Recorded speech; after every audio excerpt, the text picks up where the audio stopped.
2 ಬಾರಿ ನಾನು ನೀರಾವರಿ ಸಚಿವನಾಗಕ್ಕೆ ಕಾರಣ ನಾನು ಹುಟ್ಟಿದ್ದಕ್ಕೆ ಏನಾದರೂ ಮಾಡಿ ರಾಜ್ಯದ ನೀರಾವರಿ ಸಮಸ್ಯೆಗಳನ್ನ ಬಗೆಹರಿಸಬೇಕು ಅಂತ ಹೇಳಿ ಒಂದು ಕ್ರಾಂತಿ ಮಾಡಬೇಕು ಅಂತ ಹೇಳಿ ನೀರಾವರಿ ಮಂತ್ರಿ ಆದೆ ಅಂತ ಅದ್ರಲ್ಲಿ ಬುಕ್ಕಲ್ಲಿ ಹೇಳ್ಕೊತಾರೆ.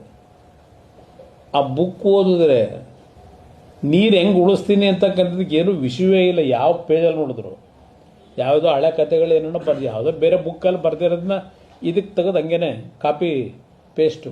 ನಾನು ಭಾಳ ಕಷ್ಟಪಟ್ಟು ಪರವಾಗಿಲ್ಲಪ್ಪ, ಇಂಥ ಒಂದು ಬ್ಯುಸಿ ಇದ್ರಲ್ಲೂ ಇಷ್ಟೆಲ್ಲ ಬರೀತಕ್ಕಂಥದ್ದಕ್ಕೆ ಅವರಿಗೆ ನೀರಾವರಿ ಬಗ್ಗೆ ಇರ್ತಕ್ಕಂಥ ಕಮಿಟ್ಮೆಂಟ್ ಇದೆಯಲ್ಲ ಅಂತ ನನಗೂ ಸ್ವಲ್ಪ ಆಶ್ಚರ್ಯ ಆಗಿತ್ತು. ಮೇಕೆದಾಟು ಜನತೆ ಮುಂದೆ ಹೇಳಿದ್ರು ಇವರು, ನಮ್ಮ ನೀರು ನಮ್ಮ ಹಕ್ಕು.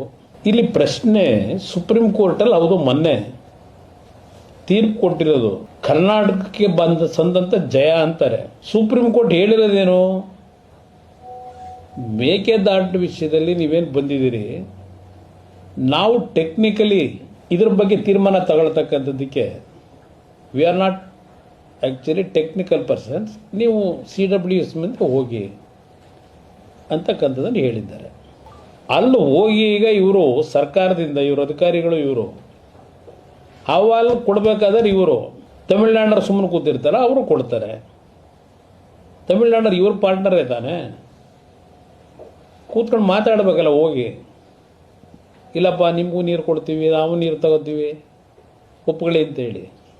ನಾನು ಅಲ್ಲಿರ್ತಕ್ಕಂಥ ಟೆಕ್ನಿಕಲ್ ಪ್ರಾಬ್ಲಮ್ಮು ಎನ್ವಿರಾನ್ಮೆಂಟಲ್ ಪ್ರಾಬ್ಲಮ್ ಬಗ್ಗೆ ಚರ್ಚೆ ಮಾಡೋಕ್ಕೆ ಹೋಗಲ್ಲ. ಈಗ ಅಷ್ಟು ಸುಲಭ ಇಲ್ಲ. ಅಲ್ಲಿ 12,000 ಎಕರೆ ಅರಣ್ಯ ಪ್ರದೇಶ, ಅದು ಎಷ್ಟು ಸಾವಿರ ಲಕ್ಷ ಪ್ರಾಣಿಗಳಿದಾವೋ ಗೊತ್ತಿಲ್ಲ.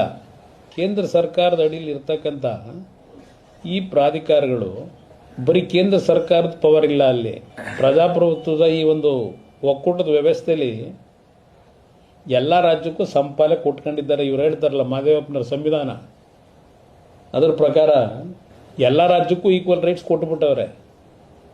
ಅವರು ವಾದ ಮಾಡ್ತಾರಲ್ಲಿ. ನಾವಿಲ್ಲಿ ಹೇಳಿದ ತಕ್ಷಣ ಕೇಂದ್ರ ಸರ್ಕಾರದ ಮುಂದೆ ಬಂದು ಇಷ್ಟು ಸಣ್ಣ ಕನಿಷ್ಠ ಇದು ಇಲ್ವಾ ಇವರಿಗೆ ಜ್ಞಾನ? ಎಷ್ಟು ವರ್ಷದಿಂದ ನಡೀತಾ ಇದೆ ಇದು ನೀರಿನ ಹಂಚಿಕೆ ವಿಷಯದಲ್ಲಿ? ಕಾಂಗ್ರೆಸ್ ಸರ್ಕಾರಗಳಿದ್ದಾಗ ಏನೇನು ಮಾಡಿದ್ರು? 50 ವರ್ಷ ಕೇಂದ್ರದಲ್ಲೂ ಕಾಂಗ್ರೆಸ್ ಸರ್ಕಾರವೇ, ಕರ್ನಾಟಕದಲ್ಲೂ ಕಾಂಗ್ರೆಸ್ ಸರ್ಕಾರವೇ. ನಿಮ್ಮ ಪಕ್ಷ ಎರಡೂ ಕಡೆ ಇದ್ದಾಗ ಕೊಟ್ಟಿದ್ದೇನು ನೀವು ಕರ್ನಾಟಕಕ್ಕೆ? ಪಾಪ KL ರಾವ್ ಬಗ್ಗೆ ತುಂಬ ಬರೆದವ್ರೆ ಆ ಬುಕ್ಕಲ್ಲಿ. KL ರಾವ್ ತೆಗೆದುಕೊಂಡಂಥ ಕೆಲವು ನಿರ್ಧಾರಗಳು ಉತ್ತರ ಕರ್ನಾಟಕದ ಮೇಲೆ ಆದಂಥ ಪರಿಣಾಮ ಏನು ಅನ್ನೋದನ್ನು ಎಲ್ಲರೂ ಸ್ಟಡಿ ಮಾಡಿದ್ರ ಕೇಂದ್ರದ ನೀರಾವರಿ ಮಂತ್ರಿಗಳಾಗಿ?